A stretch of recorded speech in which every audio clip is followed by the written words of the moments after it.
نحمده ونصلي ونسلم على رسوله الكريم اما بعد فاعوذ بالله من الشیطان الرجیم بسم اللہ الرحمن الرحیم۔ طریقت میں جو کچھ منکشف ہوتا ہے شریعت ہی کی اتباع کا صدقہ ہے۔ Derived from Miftah السلوک the book of سید مفتی احمد علی شاہ حنفی ترمذی سیفی، درس نمبر 6۔ شیخ الاسلام والمسلمین امام اہل سنت والجماعت الشاہ امام احمد رضا افغانی ثم بریلوی قدس سرہ لکھتے ہیں، طریقت میں جو کچھ منکشف ہوتا ہے شریعت ہی کی اتباع کا صدقہ ہے، ورنہ بے اتباع شرع بڑے بڑے کشف راہبوں جوگیوں سپاسیوں کو ہوتے ہیں، پھر وہ کہاں تک لے جاتے ہیں؟ اسی نار جہیم و عذاب علیم تک پہنچاتے ہیں۔ فتاوی رضویہ جلد نمبر 7 اور 17 صفحہ 133 دار اہل سنہ۔ کمال 2 چیزوں پر موقوف ہے۔ امام معصوم قدس سرہ نے مرزا محمد صادق کے نام اس بارے میں کہ معاملہ 2 چیزوں یعنی صاحب شریعت صلی اللہ تعالی علیہ وآلہ وسلم کے اتباع اور شیخ مقتدیٰ کی محبت پر موقوف ہے، اور قضاء و قدر کے مسئلہ کی تشریح میں تحریر فرمایا۔ حمد و صلات اور تبلیغ دعوات کے بعد عرض کرتا ہے کہ مکتوب مرغوب جو آپ نے قاصد کے ہمراہ ارسال کیا تھا پہنچا، چونکہ دوستوں کی عافیت و سلامتی پر مشتمل تھا، مسرت و شادمانی کا باعث ہوا۔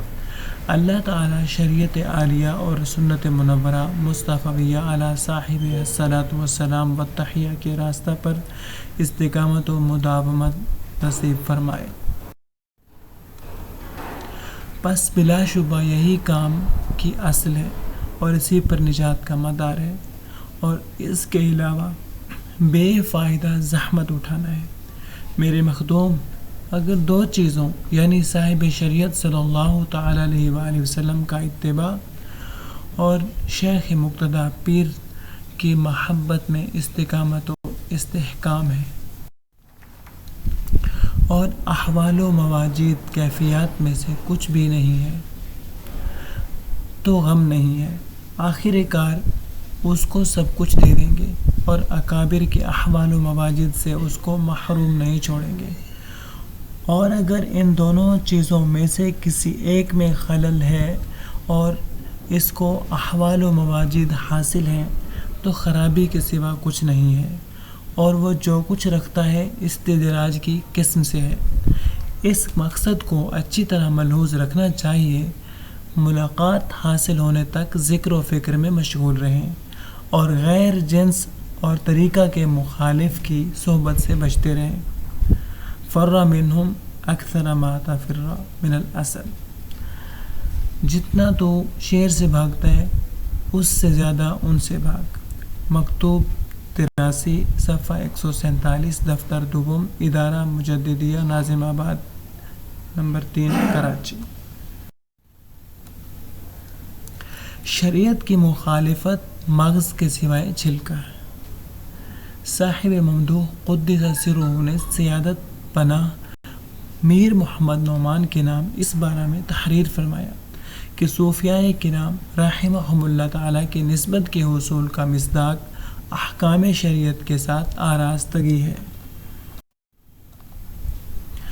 بسم اللہ حامدن و مسلین علی رسولہ الکریم، اللہ تعالیٰ آپ کی ذات بابرکات کو اپنے الطاف میں شامل رکھ کر ارشاد ہدایت کی مسند پر جلوہ فرما رکھے، اور ہستی موہوم انانیت سے آزاد کر کے ہمیشہ کی فنائیت کے ساتھ موصوف کرے، تاکہ حقیقی ہستی بقا باللہ جلوہ گر ہو اور خود اپنے ساتھ حاضر رہے۔ یہ معنی ذوقی اور وجدانی ہیں، کہنے اور سننے میں صحیح طرح پر نہیں آتے، اور نظر و فکر سے یہ معمہ نہیں کھلتا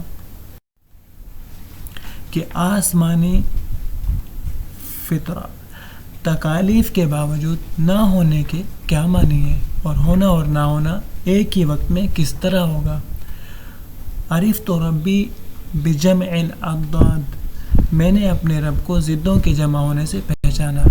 ایک بزرگ نے کہا ہے کہ ہر چیز میں رحمت ہے سوائے عشق کے کہ قتل کرتے ہیں اور مقتول سے خون بہا مانگتے ہیں، یعنی گم شدہ فانی سے احکام بندگی معاف نہیں کرتے، اور اس نسبت کا مصداق شرعی احکام کے ساتھ آراستہ ہونا ہے، کیونکہ اس کا کمال فنا اور اطمینان نفس تک پہنچاتا ہے، اور نفس مطمئنہ سے موافقت کے سوا اور کچھ نہیں آتا۔ شریعت کا مخالف اور اس میں سستی کرنے والا جو شخص بھی اس نسبت کا دعویٰ کرتا ہے، مغز سے سوائے چھلکے کے اور کچھ حاصل نہیں رکھتا، اور جو کچھ رکھتا ہے وہ استدراج کے راستہ سے ہے۔ وَمَن يَبْتَغِ غَيْرَ الْإِسْلَامِ دِينًا فَلَن يُقْبَلَ مِنْهُ وَهُوَ فِي الْآخِرَةِ مِنَ الْخَاسِرِينَ۔ آل عمران آیت نمبر 85۔ اور جو شخص اسلام کے سوا کوئی اور دین چاہے گا وہ اس سے ہرگز قبول نہیں کیا جائے گا، اور وہ آخرت میں خسارہ پانے والوں میں سے ہوگا۔